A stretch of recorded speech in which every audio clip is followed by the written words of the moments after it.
லட்சக்கணக்கிலே மக்கள் திரளுவது என்பது திரைப்படத்தில் புகழ்பெற்ற செல்வாக்கு பெற்ற கதாநாயகர்களுக்கு இயல்பான ஒன்றுதான். ஆந்திராவிலே சிரஞ்சீவி,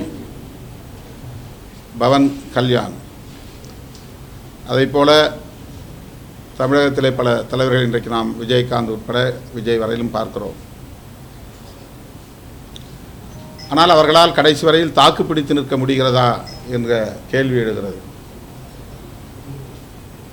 ரசிக பட்டாளம் என்பது வேறு, அரசியல் விழிப்புணர்வு பெற்ற களப்பணியாளர்கள் என்பது வேறு. சில லட்சம் பேர் போதாது ஆட்சியை கைப்பற்றுவதற்கு. 5 லட்சத்திலிருந்து 10 லட்சம் பேர் ஒரு இடத்திலே திரண்டால் உங்களுக்கு பிரமிப்பை உருவாக்கும். ஆனால் அது ஆட்சிக்கு பயன்படாது. அதை வைத்து நாம் ஆட்சி மாற்றமே நிகழ்ந்துவிடும் என்று சொல்ல முடியாது. கட்சி தொடங்கி இத்தனை ஆண்டுகள் கடந்த நிலையில் 2 மாநில மாநாடுகளை நடத்தியிருக்கிறார்கள். 1வது மாநாடு 2வது மாநாடு என்று தான் அதற்கு பெயர் சூட்ட முடிந்ததை தவிர கருத்தியல் சார்ந்து அந்த மாநாட்டுக்கு பெயர் சூட்ட முடியவில்லை.